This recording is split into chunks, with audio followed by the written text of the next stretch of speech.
Okay, let's talk about minimum viable fun. Have you ever heard or seen people who just seem to have fun, who just seem to find jokes in everything in life, who just seem to just be happy-go-lucky? There are many people who aren't like that all the time, but there's some people who just seem to be able to find joy in everything. And sometimes I think, gosh, I wish I was like that. Well, we can borrow a leaf from their book and actually apply it to our lives. The way to do this is to think of minimum viable fun.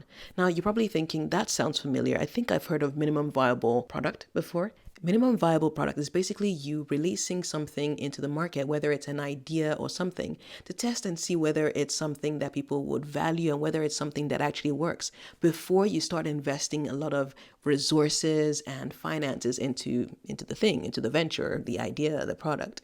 Similar thing with minimum viable fun. You're looking for ways to help yourself have a lot of fun, but test it out in small ways. It doesn't have to be something big. And the idea of it is not finding ways to have fun that entail you spending a lot of money. It literally is infusing fun into your everyday activities.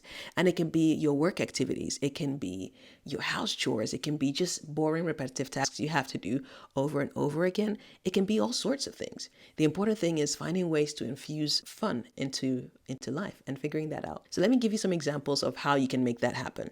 Let's look at chores, for example. So let's say you, like here in the UK, I've got grass in the front of the house and the back of the house. And sometimes I have to mow the lawn because I just have to. I've got a lawnmower. And sometimes the grass gets overgrown. Now, in order to make sure the time doesn't feel like a waste of my time, I actually invest the time in listening to audiobooks or listening to a podcast. And the last one I listened to was about being oversubscribed by a guy called Daniel Priestley. And that was very enlightening, such that I didn't even notice the time go past. And I actually was enjoying myself. That's one way of doing it. So it's almost like multitasking. Take something that you have to do, but maybe not enjoy as much, and something you actually want to do, and see if you can pair them up.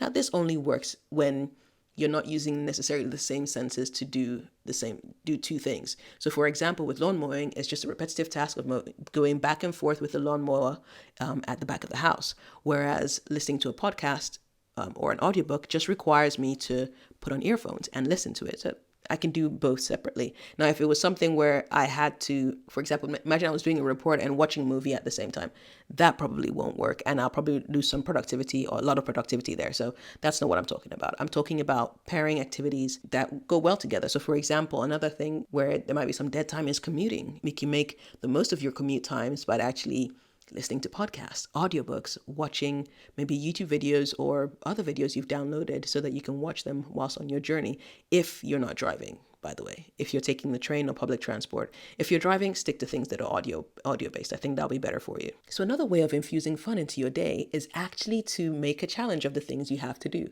So for example, you might tell yourself, okay, I'm going to try and do this within a certain period of time, maybe 6 minutes or an hour, and set yourself a timer. Watch that timer going down and just put yourself under that and try and see if you can do that. Or better still, is if you don't want to use a timer, what you could do is actually use a song that you enjoy and say, okay, this song is about 3 or 6 minutes long. Let's go for a song that's, let's say, 3 minutes, right?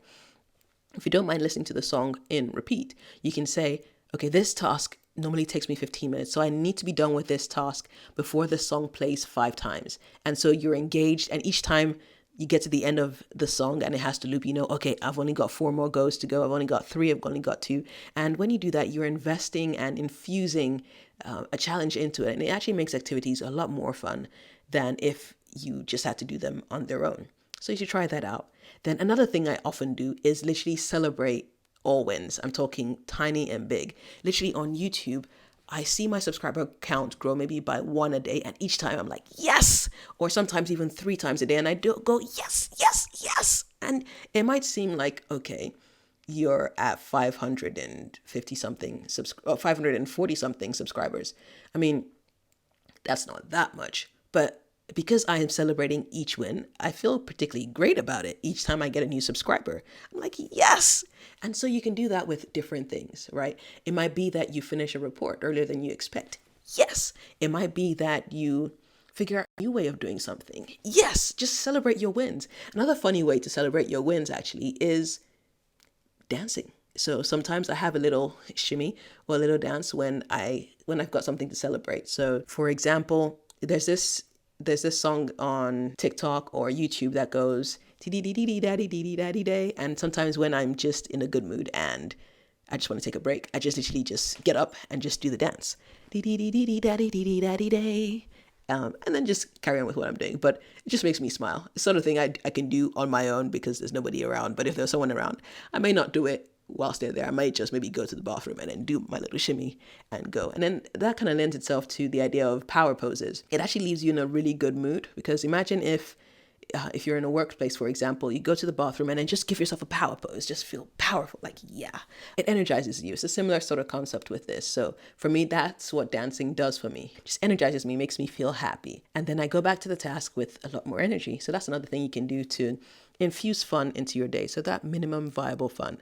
And then what you could do is add variety to your routine or to the thing that you're doing. So, for example, you could say, you know what, I'm going to go for a walk. Let's say you don't normally go for a walk at lunchtime. Go for a walk, explore. Decide you're going to count how many people with green tops you're going to see. And it's just an interesting exercise to do, but then it just adds some variety to the things you do. Or, you could add novelty to the work you do. So maybe try doing it differently. I mean, it could be something as simple as trying to write with your left hand if you're right-handed, or trying a new method for doing things or searching for a new method of doing something and seeing, okay, are there ways of making this any quicker or more efficient?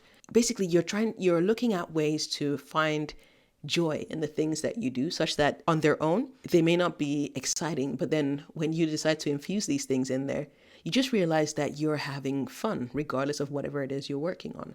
It could be that you celebrate or you do your minimum viable fun thing in the middle of your thing that you're working on or at the end, but it's always nice to have something to look forward to and something out of the norm that can make you smile. And you gotta find those tiny little things. And it could also be a case of interspersing work with fun things and then work again. Sometimes I like to listen to comedy, and I might do that whilst working if I'm doing something really repetitive. But if it's something that I might laugh too loud, I might pause it and then just, take a break. Maybe work for like 15 minutes using the Pomodoro method. So maybe 15, 25 minutes or however long I feel I can maintain my concentration for, and then take a break, watch something funny, and then get back into it. But I find constantly infusing your day with things that are fun just gives you a way to enjoy life and just do things in a way that you find fun. But yeah, I hope this video helps you. Let me know in the comments if there's something here that you might try. I know for me, I'm definitely going to continue doing my little shimmies or my fist pumps in the air whenever I get a new subscriber. Whenever I'm commuting, I definitely will be listening to an audiobook or watching a YouTube video that I saved on my phone or that I want to watch, such that I can, learn as I'm going along, just infusing my day with things that give me joy. And I'm hoping as a result, I'll just be a generally happier person. Let me know if this is something you might try out. Oh, by the way, you might want to check out one of the other videos. It's going to pop up on the screen somewhere around there. All right, I'll catch you in the next one.